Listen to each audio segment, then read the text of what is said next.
We have the Nashville Predators coming in next, 5th in the Central with a 45-30-7 record, 97 points, only one less than the Stars last season. 8th in the West, 16th in the league. Head coach is John Hines. A little side note here, they had the most fighting majors in the NHL last season with 59. The second closest team only had 36 fighting majors, and that was the Anaheim Ducks. That's awesome. Yeah. I didn't know when I was doing this. Smashville, right? I didn't realize Smashville had that many fighting majors. Yeah. Like, Jesus, what the hell did we miss? Yeah, the offseason had them lose a few players too here. Matt Benning went to the Sharks, Nick Cousin to the Panthers. Goalie David Riddick is over to the Winnipeg Jets. Matthew Olivier to the Blue Jackets. Philip Myers to the Lightning. Grant Mismash to the Lightning. And Luke Kunin to the Sharks. They signed goaltender Kevin Lankinen from the Blackhawks to a 1-year contract. Nino Niederreiter from the Hurricanes to a 2-year contract. And Yakov Trenin re-signed a 2-year contract here. Mm-hmm. The Predators traded Matthew Olivier to the Blue Jackets in exchange for their 2022 4th-round pick, and their 4th-round pick was Cole O'Hara of the Tri-City Storm of the USHL. They also traded Philip Myers and Grant Mismash to the Tampa Bay Lightning in exchange for Ryan McDonough. And lastly, Luke Kunin to the San Jose Sharks was in exchange for John Leonard in their 2023 3rd-round pick. Mm-hmm. I like the Ryan McDonough pick up there. I've always been a fan of him since the New York Rangers. I don't know how much he's going to do. I think he's past his prime. Yep. I think he's the next Zdeno Chara, honestly. On that. But I do love the player. I love the guy. He's kind of like that old school grit, I think. He's like willing to get in there and do the dirty work. Right. We'll see. We're going to look at his stats here. He had 4 goals and 22 assists last season. So he's kind of still getting it done as a defenseman, like play-wise. Stay-at-home defenseman, break the puck out and let the forwards go to work. Exactly. So this Preds team, we talked about me being like a kind of like a Preds fan, and I think that's the reason why I'm kind of biased here and I kind of shot him up a bit. Ugh. But the more we talk about this, the more I was like, we'll see what's going on, because Nick Cousins, don't really care too much about the David Riddick loss. That's fine. But Nick Cousins to me and Philip Myers, Luke Kunin those are kind of the 3 big player loss for the Nashville Predators, in my opinion.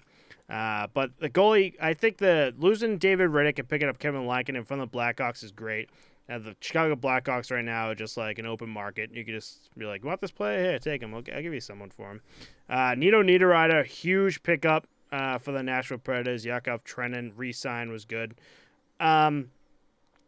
I don't know. I just I want to bump them up, and that's exactly what I did, because I want to see another Predators ready to go playoff run that we saw a few years ago with Pecorine. Just couldn't get it done.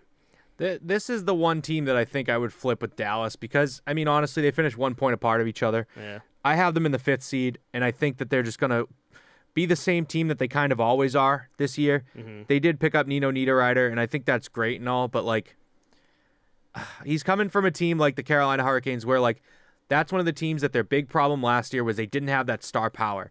And now you've taken a guy that you probably paid, not out the nose for, but you get this guy over here, and he's not that guy there. He's not going to be that guy here. Mm-hmm. He's going to slot in nicely. He's going to play well. He's going to put up his points, clock in, clock out kind of guy, in my opinion. I think he does have a little bit of flair to his game that brings attention, but it's not the guy that gets the job done, gets him over a hump, per se.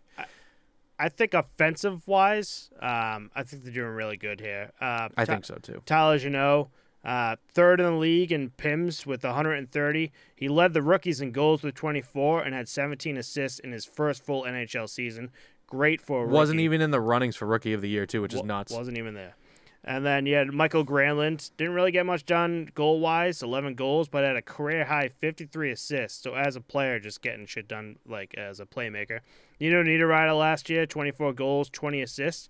Matt Duchene here, 8th in the league in goals with 43 assists, and also tied for the 3rd in the league with power play goals with 16. Matt Duchene getting it done. Yeah, that is super surprising, dude. Is huge. This is something that people have been waiting on for 10 years, I feel like. Matt Duchene has been the guy that was supposed to pop off for all these teams that he's been signed to. Just stuck in his cocoon, Yeah, everyone knew that there was something there, and I don't know how at 31 years old that he just popped off last season. Mm-hmm. But the closest he's ever had in goals is 30, I believe. And he's had 47 assists before, but it's baffling. I didn't think that he was that. I didn't think it was ever going to happen, honestly. Yeah. He only played 34 games for the Preds last year. Yeah.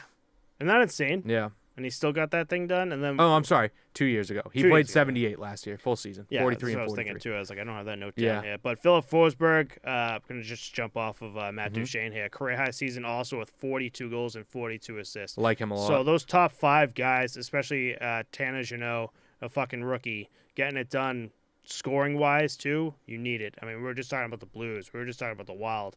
These guys just like don't have those guys that can score. Whereas like, what was it, 2-3 lines of forwards, just like that can get it done. Yeah, they can roll their forwards for sure. That's definitely good. And I just want to roll. Are you done with the? Yeah, I forwards? think defensively, Roman Josi, one of the best defensemen in the league, kind of got overshadowed by the young guys, but Yeah, but unreal stats on him, right? yeah, he had a career high season, 5th in the league in assists with 53, and 2nd in goals amongst defensemen with 23. Roman Josi just unbelievable. With Dante Fabro as his partner, which I know nothing about. Like that's yeah.